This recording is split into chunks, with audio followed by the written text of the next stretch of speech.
Éxodo capítulo 25 y vamos a estar leyendo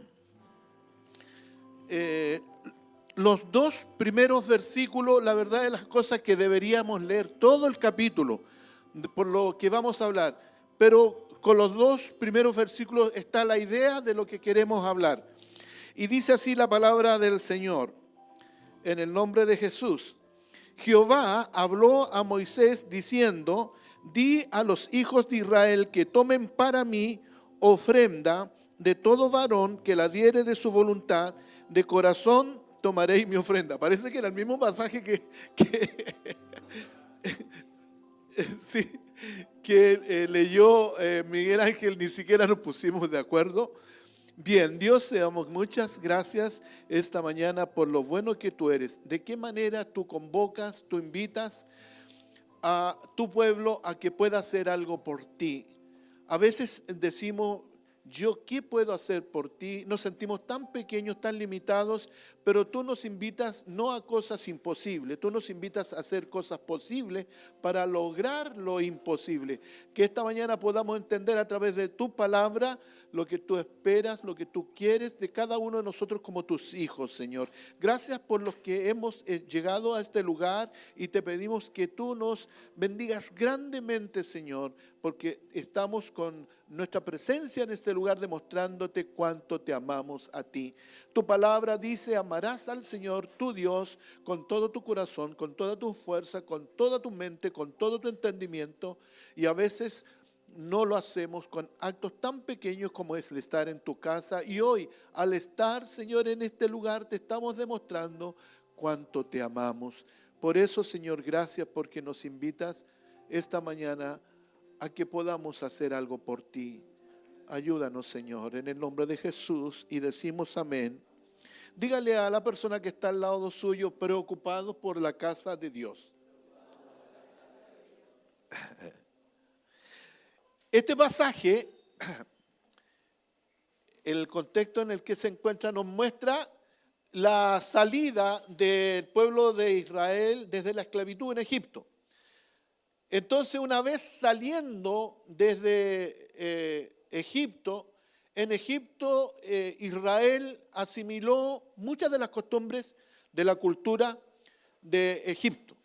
Y era necesario entonces, a partir de esta nueva etapa, a la cual Dios dice de su pueblo, porque dice que formará de Israel una nación santa que es apartada, separada, consagrada, santificada para Dios. Y cuando hay una nación, dentro de lo que podemos decir que necesita una nación, ¿no es cierto?, son leyes, ¿no es cierto? Es un acta constituyente, ¿no? ¿De qué manera va a comenzar a regirse esta nueva nación que nace, ¿no es cierto?, ahora con principios de Dios? Y una de las cosas que lo primero que Dios ordena al pueblo de Israel es constituir lo que se llama el tabernáculo de reunión. Invita entonces al pueblo a que haga un lugar en donde Dios se va a manifestar a su pueblo. Nosotros podríamos decir, si Dios es poderoso, Él puede hacer las cosas más sobrenaturales, y Él podría haber construido de forma sobrenatural algo como un templo, un tabernáculo, ¿no es cierto?, una iglesia. Pero lo que la Biblia dice es que ordena a Moisés. Él ordena a la gente a la cual se va a dirigir para que ellos comiencen a hacer lo que ellos pueden, para que Dios se manifiesta en lo que ellos no pueden. Eso es lo que Dios nos muestra esta mañana. ¿Qué es lo que yo puedo hacer para preocuparme por la casa de Dios? Y yo lo primero que veo aquí, que la iglesia es, o el templo, o el tabernáculo, es una idea de Dios. Dígale a la persona que está a su lado: la iglesia es una idea de Dios. Y nosotros, como una idea de Dios, debemos procurar de ver qué es lo que Dios quiere que nosotros hagamos para que Él se pueda manifestar en medio de su pueblo. Hebreos capítulo 8, versículo 5 dice: los cuales sirven a lo que es figura, está hablando, ¿no es cierto?, a los sacerdotes que están en el templo, los cuales sirven a lo que es figura y sombra de las cosas celestiales. Es decir, de una u otra manera, lo que Dios establece, a diferencia de los templos a los ídolos, quiero que internalice bien lo que estoy diciendo. A diferencia de los cultos, de los templos, a los ídolos, Dios establece a su pueblo un lugar, un tabernáculo, un templo, una iglesia que es símbolo ¿de qué? ¿Símbolo de qué?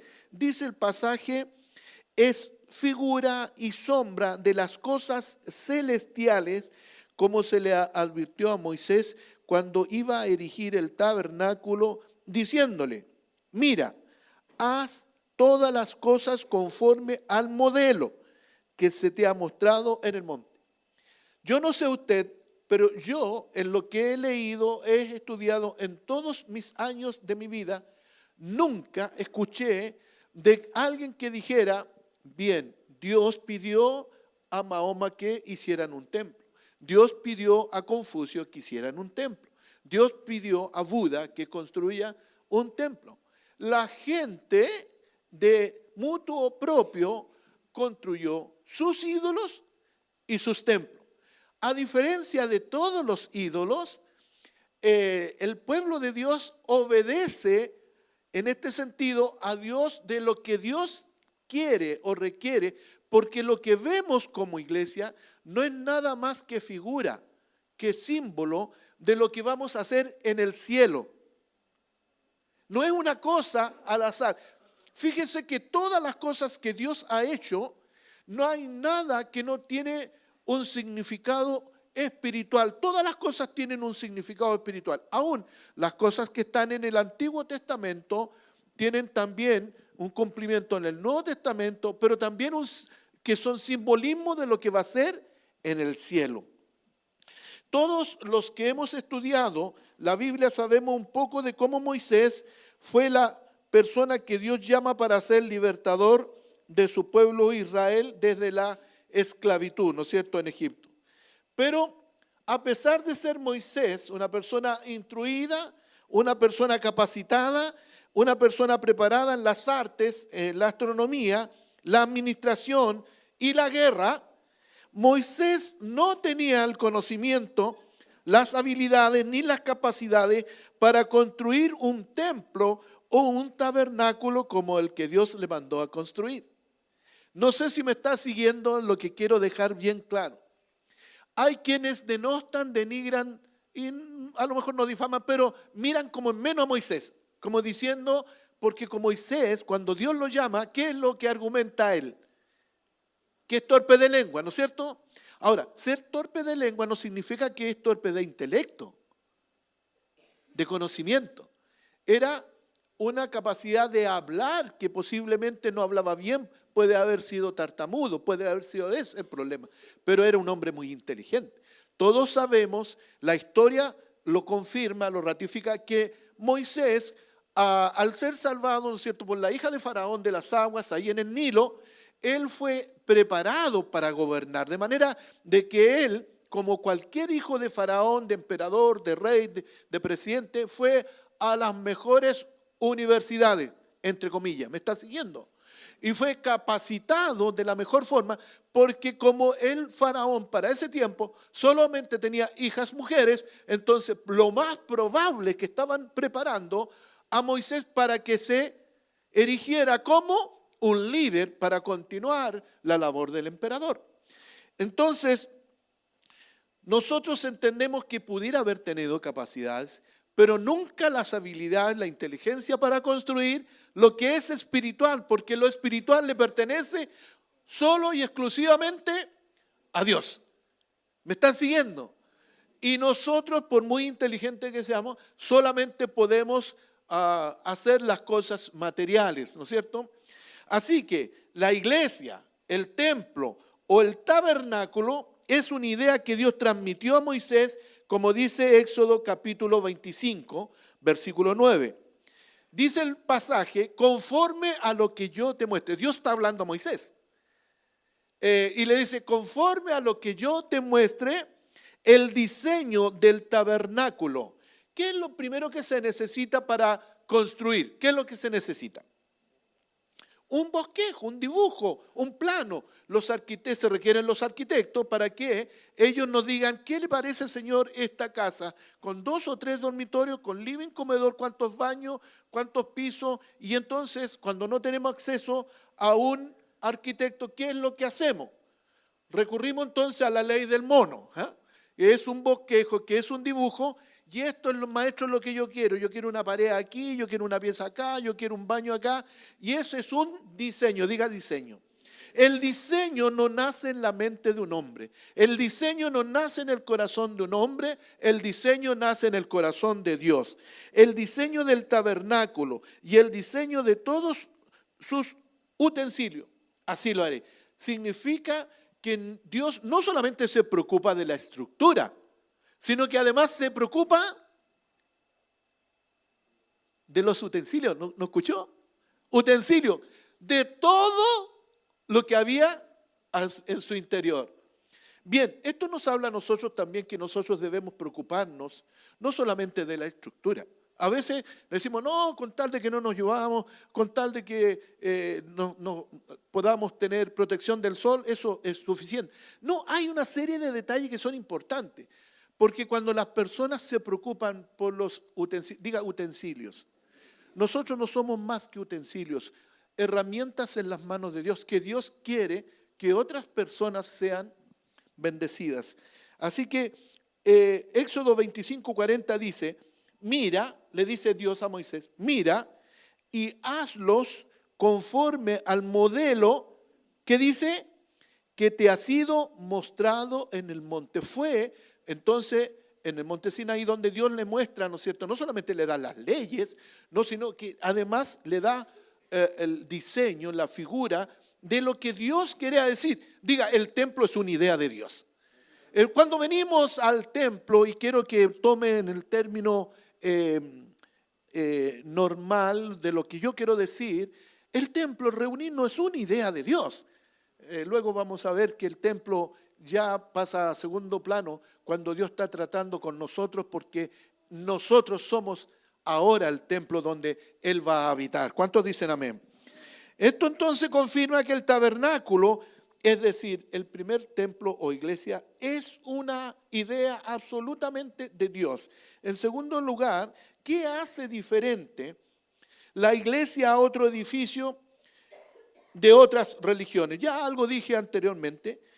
Nunca nadie dijo anteriormente que había recibido una orden de parte de Dios para la realización de un edificio para que fuera el templo de su Dios.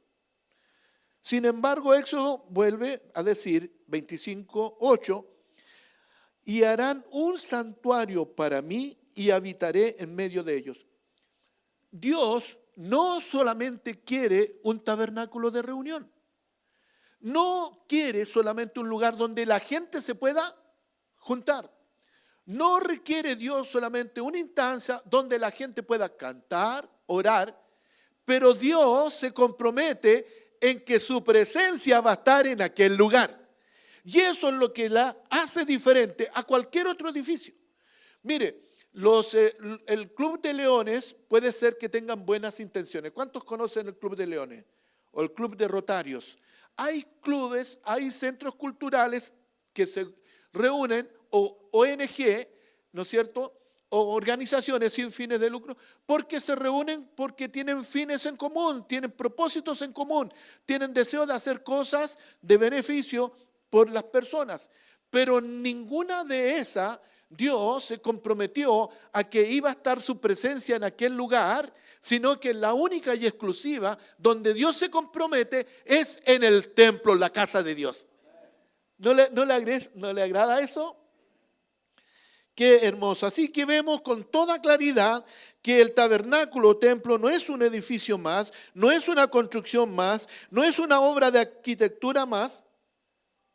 Y pareciera ser que cuál edificio es más grande y es más lujoso y es más hermoso en los tiempos, en la Edad Media o hace muchos años atrás, la gente quería construir edificios fabulosos, porque de una u otra manera querían impresionar a las personas al entrar ahí. Yo me acuerdo que la primera vez que fui a Israel, en esta oportunidad fuimos con mi esposa, pero no pudimos entrar donde está la mezquita de ahí, la cúpula de la roca, la iglesia musulmana. Pero la vez anterior sí pude entrar allí, y resulta que cuando uno va a entrar, le exigen un montón de cosas, no puede entrar con ninguna cosa adicional en su cuerpo. Además se tiene que sacar los zapatos, y hay una cantidad de zapatos afuera de la puerta, y tiene la cúpula arriba, es de oro. No sé si de oro absoluto o de qué cantidad de quilates de oro, porque mucha gente piensa que entre más lujo, que más prohibiciones, que más esto o lo otro, garantiza que Dios va a estar en ese lugar. ¿Me están siguiendo? Pero nada de eso. Puede ser que sea una estructura de 4 murallas, de 4 paredes de madera, pero si van a honrar al único y verdadero Dios, Dios se comprometió a que Él iba a estar en aquel lugar. ¿Le agrada eso a usted o no? Qué hermoso es saber que cuando nos juntamos acá, mira, yo creo que hoy día había más que motivos para no venir a la iglesia. Muchos de los que estamos aquí, sí o no. Alguien te invitó, oye, ¿para qué vaya a ir? Total, un día que fallí, total, no, ni se va a notar que... Claro, pero cuando se ponen de acuerdo unas 60 personas, sí que se nota, ¿no es cierto?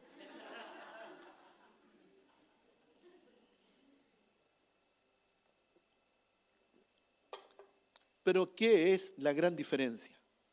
Puede ser que un gol de Chile nos dé alegría, ¿sí o no? ¿Nos da alegría? Y es rico gritar, sentir la satisfacción de que triunfo. Pero terminó el partido, pero Dios no hizo absolutamente nada en lo que tú hubieses querido, porque tú fuiste a disfrutar un momento. Pero cuando tú vienes acá, puedes venir enfermo, puedes venir con problemas, puedes venir con un sinfín de situaciones, y si confías en que Dios te puede ayudar, Dios se comprometió que iba a estar para ayudarte y bendecirte. Y esa es la gran diferencia. Por eso nosotros tenemos que priorizar, como hoy día lo hemos hecho, estar en la casa del Señor. Amén. Éxodo 40:34 dice: entonces una nube cubrió el tabernáculo. Una vez que lo terminó, dice, una nube cubrió el tabernáculo de reunión y la gloria de Jehová llenó el tabernáculo. Yo no sé si a usted le pasa lo siguiente. Hermoso, nosotros tratamos de llegar más temprano, los músicos más tempranos todavía, el sonidista temprano, los hermanos, los voluntarios temprano, porque tiene que estar todo preparado para que cuando usted llegue esté todo bonito. Y el Señor seguramente siempre está, pero cuando ya comenzamos la actividad como tal, dice cuando el templo se terminó, cuando están todos en un espíritu, el Señor se compromete a que su presencia va a estar en cada uno de nosotros. Y eso es lo que hace la diferencia, y eso es lo que nos agrada, y eso es lo que nos motiva cada reunión, venir, porque decimos, oye, se hizo corta la reunión. ¿Cuántos han dicho alguna vez eso? ¿Ha dicho eso? Y entonces es ¿por qué? Porque el Señor se comprometió a que su presencia iba a estar en el tabernáculo, en el templo. En tercer lugar, el financiamiento debe ser de sus hijos. Y aquí voy a hacer un ejercicio. Repita después de mí. El financiamiento debe ser de sus hijos. Usted me dirá, pero si el templo es una idea de Dios, el financiamiento, por lo tanto, debe ser también de parte de Dios.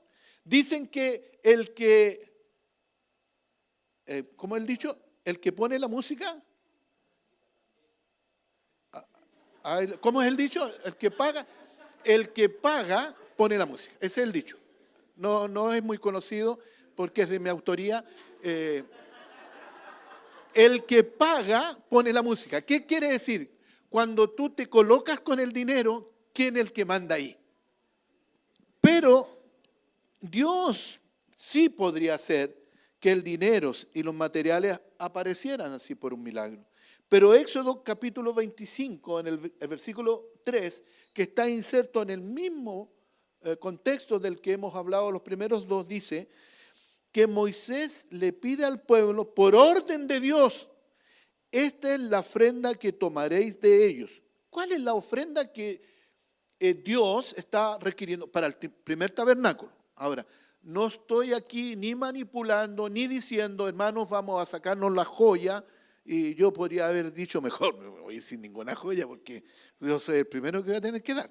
No, aquí Dios está pidiéndole al pueblo para hacer el primer templo o tabernáculo. Dios requería materia prima, diga materia prima.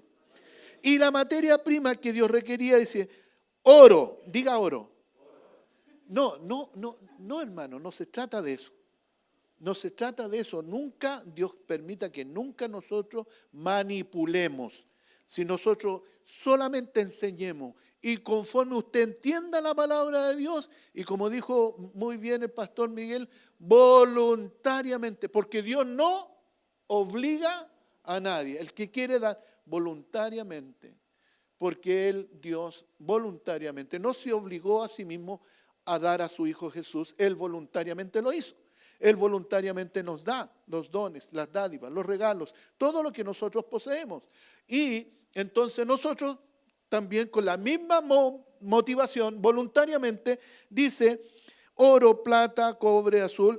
Bueno, aquí hay una serie de cosas que el Señor requiere para la constitución de este tabernáculo hasta el versículo 7, ¿no es cierto?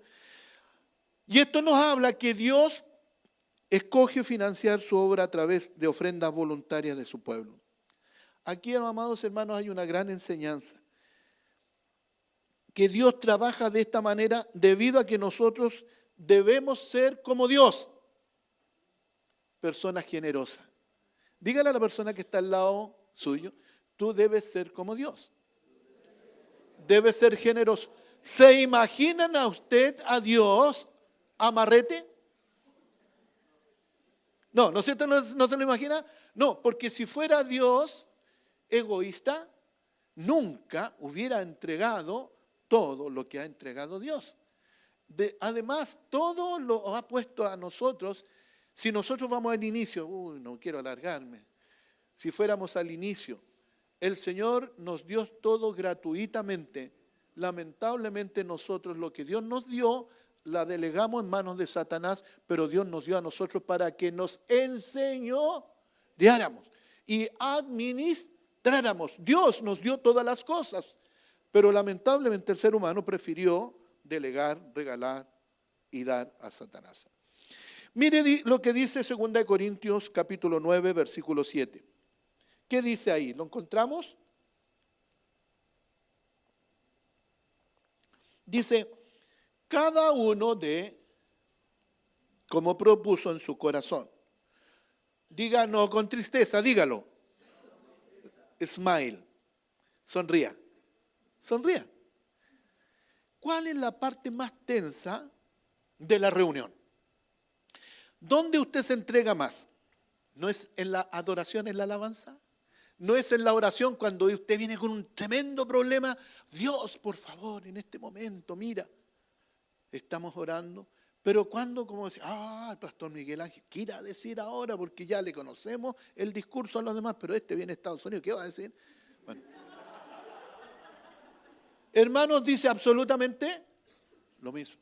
Cada uno como propone en su corazón. No con tristeza, diga, no con tristeza.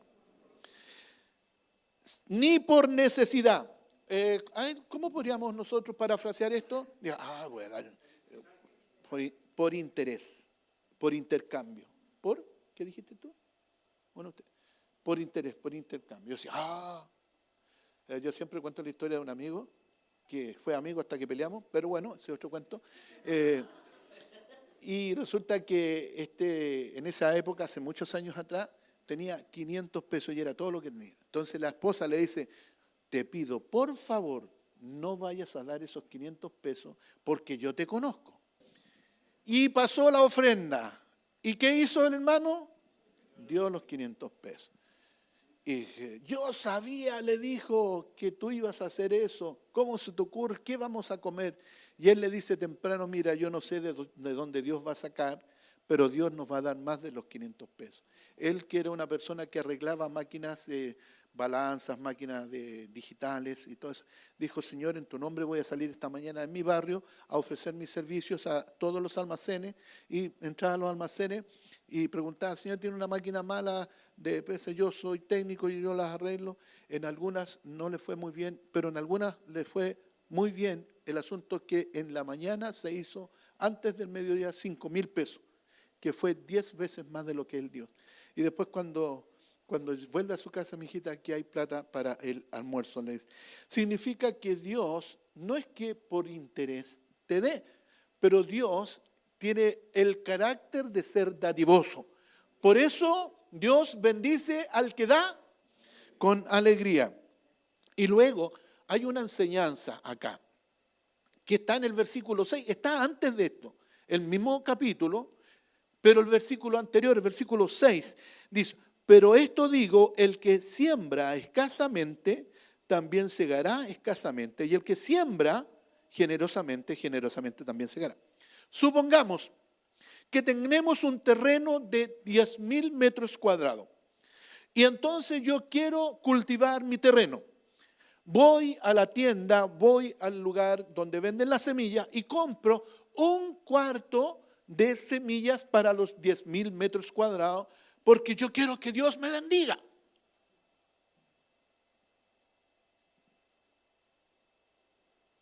¿Cuántos de los que estamos aquí creen que es suficiente un cuarto de kilo de semillas para sembrar en 10,000 metros cuadrados? ¿Cuántos creen que eso es suficiente? Tú vas a cosechar conforme a lo que tú has sembrado. Y eso puede ser que sea solamente unos metros cuadrados. No sé cuánto porque no soy ingeniero agrónomo, pero no sé cuánto. No pretendamos recibir más de lo que no hemos sembrado. Lo que vamos a cosechar es de acuerdo a lo que hemos sembrado. Dígale a la persona que está al lado. Esto es recíproco, dígale. Conforme tú siembras, dígale, conforme tú siembras, tú cosechas. Luego dice Éxodo capítulo 35, versículo 27. Este pasaje es bonito, porque dice los príncipes. ¿Cuántos príncipes hay aquí? ¿Cuántos príncipes de verdad? Sí, ¿no es cierto? Bueno, una cosa es el título, pero luego es la demanda. Mire, los príncipes trajeron piedras de onís y las piedras de los engastes para el efod y el pectoral y las especies aromáticas y el aceite para el alumbrado y para el aceite de la unción y para el incienso aromático de los hijos de Israel, así hombres como mujeres, todos los que tuvieron corazón voluntario, diga voluntario. Nuevamente, para traer para toda la obra que Jehová había mandado por medio de Moisés que hiciesen, trajeron ofrenda voluntaria a Jehová. Los príncipes son los que tienen más. Son los que tienen más. ¿Cuántos quieren ser príncipes? Parece que no entienden la idea. La idea es, yo nunca he visto un príncipe que ande, ¿no es cierto? Exacto, salvo esa película, ¿no? ¿El príncipe cuánto? Y el mendigo, esa película. Pero, hermanos, Dios quiere que tú seas un príncipe, pero un príncipe ¿para qué? Para que con gozo y voluntariamente tú aportes para la obra del Señor. ¿Amén? ¿Hay alguien que dice amén a eso? En cuarto lugar, estamos terminando, una iglesia sin voluntarios tiene problemas. No hay cómo encontrarle la vuelta pero la Biblia siempre me da la solución. Miren lo que dice la Biblia, Hechos capítulo 6, versículo 1. Dice, en aquellos días como creciera el número de los discípulos, ¿cuántos quieren que el número de discípulos aquí pueda crecer? ¿Quiere usted o no quiere que crezcamos como iglesia? Yo creo que eso debe ser debe ser de parte de nuestro ADN, ¿no? Pero dice, hubo murmuración de los griegos. ¿Y por qué hubo murmuración?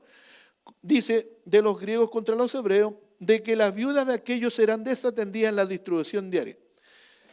Comenzaron los problemas porque no había capacidad de servicio. Diga, capacidad insuficiente.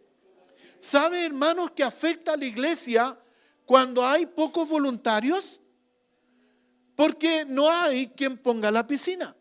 No hay quien toque los instrumentos. No hay quien haga el sonido. Y llegamos a una iglesia donde el pastor es como el dirigente del circo pobre, que primero instalará deja el sonido listo, toca la guitarra, pide la ofrenda, ¿no es cierto? Predica, hace el aseo también. Y ayer con Juan Carlos estábamos haciendo el aseo acá y no es problema que lo hagamos. Los pastores aquí a veces lo hacemos, no hay problema en eso. El problema es que hay problemas en la iglesia, murmuración, hermanos, porque eran desatendidas las viudas y los desposeídos y que habían beneficios aquí a los hebreos, porque al parecer a veces queremos bendecir a aquellas personas que nos agradan, ¿no es cierto? Pero no, la iglesia somos todos, diga, la iglesia somos todos. Y usted conoce el pasaje y tuvieron que escoger entonces diáconos. ¿Para qué? Para que los pastores se solamente dedicaran a sus responsabilidades espirituales y los voluntarios pudieran hacer todo. Cuando uno sube acá, hermanos, uno da la bienvenida, dice unas palabras que siente en su corazón y justamente le oraba yo al Señor. Señor, yo lo único que te pido es que cada palabra que salga de mi corazón sea lo que tú quieres que yo diga. Nunca quisiera que sea una palabra solamente por agradar a alguien, sino que es porque lo siento en mi corazón y que sea de bendición para alguien que viene con una necesidad. Pero qué bueno es que cuando llego acá, ya está la mesita, ya me traen un tecito, ¿no es cierto? Qué rico está. Y que alguien lo preparó en la cocina porque hay un voluntario, hay 2 voluntarios, hay 3 voluntarios. Qué rico es cuando tú llegas, alguien te recibe. Pero si no hay voluntarios, entonces hay problemas, diga problemas. Los problemas son porque a veces no hay disposición. Y eso es lo que nosotros tenemos que trabajar. En este pasaje vemos algo que es muy sintomático. Primero, ¿cuántas cosas vi yo? Primero, que cuando la iglesia crece, crecen las necesidades. ¿Sí o no? Segundo, hay demanda de voluntarios, de personas que puedan y quieran servir. ¿Sí o no? Yo no veo mucho entusiasmo, hermano. Parece que estamos en Australia, en no sé a dónde allá. Hay demanda de voluntarios. Tercero, la parte espiritual se afecta cuando hay escasez de voluntarios porque no se atienden todas las necesidades. ¿Sí o no? ¿Me están siguiendo? Cuarto, el número de creyentes, sobre todo discípulos, crece cuando todos asumen alguna responsabilidad dentro de la iglesia. ¿Saben que hay estudios? Yo una vez lo dije esto, hay estudios en donde los americanos son buenos para hacer estudios. Y se dieron cuenta que en la iglesia había un indicador directamente proporcional de servidores o voluntarios respecto de la gente que tienen. Entre más voluntarios, más gente. Diga, más gente. Entre menos voluntarios, era totalmente, es directamente proporcional. Hermanos, si nosotros queremos una iglesia maravillosa, si nosotros queremos ser esa iglesia realmente en donde el viernes estábamos con mi esposa aquí ayudando para que se formaran los grupos para ir a entregar abrígame, las frazadas y la ropa a la gente necesitada. Pero si no hubieran voluntarios, no podríamos hacer eso. ¿Me están siguiendo? Es decir, cada uno de los que aquí llegamos, tenemos un lugar dentro de la iglesia. Anoté muchas cosas en donde tú puedes servir. En el Antiguo Testamento, en el capítulo 36, en el versículo 1, dice: así pues, Bezaleel y Aholiab, son dos personas, y todo hombre sabio de corazón, a quien Jehová dio sabiduría e inteligencia para saber hacer toda la obra del servicio del santuario. Es un pasaje muy bonito porque habla de personas con dones específicos, con habilidades específicas. Diga, específicos. Hay gente que tiene habilidades específicas. Aquí encontramos otra enseñanza. Primero, que es Dios quien concede, es Dios quien otorga, es Dios quien confiere los atributos, las capacidades, las habilidades que tenemos, y es, entre otras cosas, especialmente para ser usadas en el servicio de Dios. ¿Por qué me interesó este pasaje?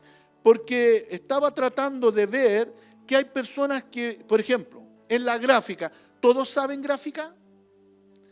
En el sonido, por ejemplo, cuando falta ahí Ariel o la Yami o alguien de la mesa de sonido, entonces como que nos complicamos un poquito, ¿sí o no, Mati?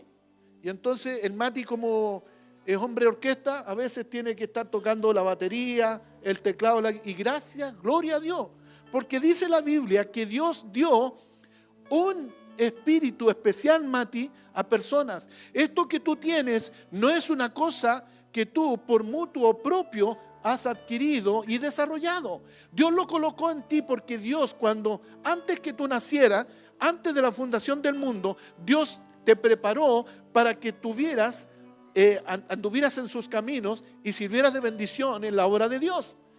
Y hay mucha gente que está en este lugar, que tienen dones. Yo tengo mucho que hablar al respecto y no me puedo extender porque viene luego el otro culto. Pero yo quiero decirles que hay personas dentro de ustedes que tienen capacidades especiales y todavía no la ofrendan a Dios. ¿Y eso a quién afecta en definitiva? Es a Dios. Porque lo que Dios quiere, dice la Biblia, no quiere que nadie se pierda, sino todos procedan al arrepentimiento. La Biblia dice: procura con diligencia, diga diligencia. Dice presentarte a Dios. ¿Qué dice a continuación? Aprobado. Una persona aprobado es una persona que ha hecho todas las cosas bien, pero a veces por temor, por vergüenza o sencillamente porque no quiero, porque para eso tengo que disponer de tiempo para el Señor. Créanmelo, hermanos. Miren, una persona que ama a Dios y hace cosas a Dios, Dios más lo bendice. Dios más lo bendice. Y tú tienes que entender que Dios te quiere bendecir aún más. ¿Sabes qué? Tú tienes que darle tiempo al Señor. No le des tanto tiempo a otras cosas que no te bendicen. Dale tiempo al Señor. Sé un voluntario. No solamente permitas que la iglesia crezca, que la iglesia solucione problemas, que la iglesia se vea cada día más bonita. ¿Cuántos dicen amén? Porque lo vamos a hacer dando voluntariamente, porque queremos que las cosas sean cada vez mejor y que además con mis capacidades, que no son mías, Dios me las dio. Y Dios te dio capacidades para que tú las desarrolles y las puedas poner y ofrendar en las manos del Señor. Quiero que se ponga de pie. No sé si está el versículo de Efesios 2:10. Creo que ese versículo nos habla un poco así. Porque somos hechura de Dios, creados en Cristo Jesús para buenas obras, las cuales Dios dispuso de antemano a fin de que las pongamos en práctica.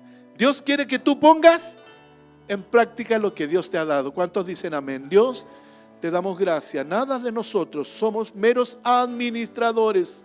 Señor, y como administradores, tu palabra dice que procuremos presentarnos a ti aprobado, que podamos hacer las cosas como tú quieres que las hagamos. Señor, perdona porque había un concepto egoísta en nosotros. Siempre pensamos que el dinero es nuestro, las habilidades son nuestras, que todo es nuestro, Pero Señor, ahora tú nos dices que no hemos venido sino para imitar tu ejemplo.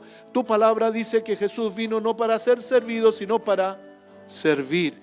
Y que podamos servir en la iglesia, que podamos ser voluntarios en la iglesia, que podamos ser servidores en la iglesia, que podamos ser ayudadores en la iglesia y que podamos ser esas personas que la gente nos vea y digan, esta iglesia me gusta porque todos trabajan. Señor, que yo también sea un servidor más, un trabajador más, un voluntario más, un hijo tuyo más. Señor, y si tú quieres que yo sea un ministro más, yo también ofrezco mi vida para ti, Señor. Si tú me quieres ahora invitar para que yo vaya a España a ayudar y colaborar con Marcelo, Señor, si me has dado los recursos, yo también quiero ir a ayudar, porque también Marcelo requiere ayuda, requiere colaboración en España. Y Señor, si hubiera que ir a otro país, a otra ciudad, a otra región, Señor, coloca también en mí el deseo de servirte en aquel lugar, Señor.